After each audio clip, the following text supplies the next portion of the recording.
Hi, this is Alex from phpacademy.org with a video tutorial for the new Boston. Now, in this example application, we're going to take a look at creating a simple drag and drop list. And by this, we're going to be dragging particular elements. In this case, we're going to be dragging li elements from an unordered list into a div and then appending the text associated with them. So essentially what it's going to look like is this. And what's going to happen is we're going to be able to drag elements into this div and they actually append on here, and then we can drag more than one element in if we like. Now this isn't a foolproof shopping list, I guess. The names here give away that it's sort of food items, but it does give you a good idea of how we are appending the text inside of here. Depending on what we drag in. So it's a really good way to practice the draggable and droppable elements using jQuery UI. Okay, so let's go ahead and look at the code. This is the index page. We've obviously included jQuery, the jQuery UI, and UI.js, which we're going to be writing our code in. Now we've also got style.css, which is extremely important because we're going to need to style up a lot of our page, as well as the borders associated with the list, and obviously the list itself. So the first thing we're going to do is create an unordered list, and inside here we have each li element, and I'm going to have 3 of these for 3 different items. This works with an unlimited amount of items within li tags, so you can add as many items as you want. So I'm just going to go ahead and create a few items here. And now that I've done this, let's go over to our page, and you can see that we have something looking like this. Now I want to style this up to remove some of these bullet points as well as the padding as well on this. Let's go to style.css, which I've included in my document as well, and let's go ahead and style the unordered list. So we're going to have a width of 100 pixels because by default this reaches out across the document and will have problems dragging. I then want to set the padding to 0 pixels, and what this is going to do is just pull that in a little bit, and we want the list style to be none, so we don't have any of the bullet points. Okay, so now that we've done this, let's go ahead and create our div, which will be our list area. I'm going to give this an ID of list. Now at the moment obviously we don't see anything, we need to go ahead and give it some style. So inside here we want to style our list element, our list div on our page, and the width of this is going to be 120 pixels, and the height I'm going to set to 180 pixels. I'm then going to give it a background color just so we can see where it is, and that's going to be F0, F0, F0, and the border by default is going to be set to 1 pixel, solid and black. So now we have something that looks like this, so we're going to eventually be able to drag these inside here. Now when we drag elements over, we want this border to increase to 2 pixels, so I'm going to go ahead and create a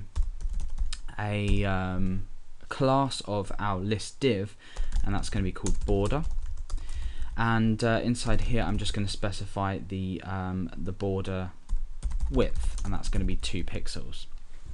Okay, so now that we've done this, we need to go ahead and actually start to create our UI.js, which, like I mentioned earlier, we have included in the page, and this is going to make these li elements draggable.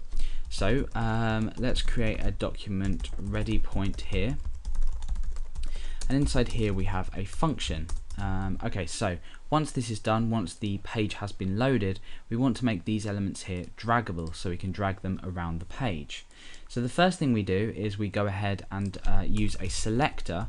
This time what we're doing is we're selecting li on its own. So all li elements on the page we want to make draggable. Now there's a few things we need to specify in here, being the options for the draggable element, or draggable function I guess if you want to call it. And the first one is hover class, and this is going to be the class that we put into this, so the class that we apply to this div when an element has hovered over. Before we do that, let's just go ahead and look at the draggable elements. You can see that we can now drag them across the page. Obviously we can drag them up here, which we don't want. We'll fix that a bit later. So the hover class is going to be border.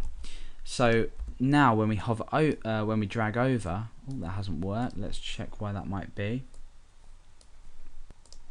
Let's just go back into here, list.border.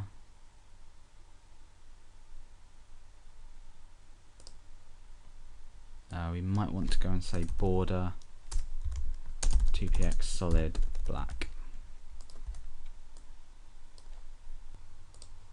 Oh, sorry, my apologies. I have absolutely no idea what I'm doing. The draggable doesn't take a hover class because this is the draggable element. Okay, so that probably threw you off a bit, but the draggable element doesn't take the hover class. I'm thinking of the div itself. So let's go ahead and actually set the correct properties to draggable. So the containment of this we need to set to our document. And what this does is it stops our elements going off of the page. You can see that now they've stopped once my cursor leaves the document itself. The next thing we want to do is set revert to true. And what this will do is it will revert the element back to its original location once it has left here, so it won't stay in a particular place forever. That's extremely important because we want to drag, append, and that return to its original place.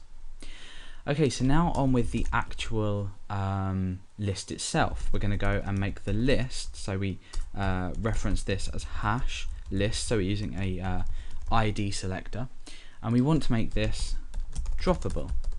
So now that we've made it droppable, nothing has actually changed because we haven't applied any events or any properties to it. Now we want to test that it actually works, so what we're going to do is inside curly brackets we want to say drop function, and then inside this function we're just going to go ahead and say alert. Let's just pull that over a bit.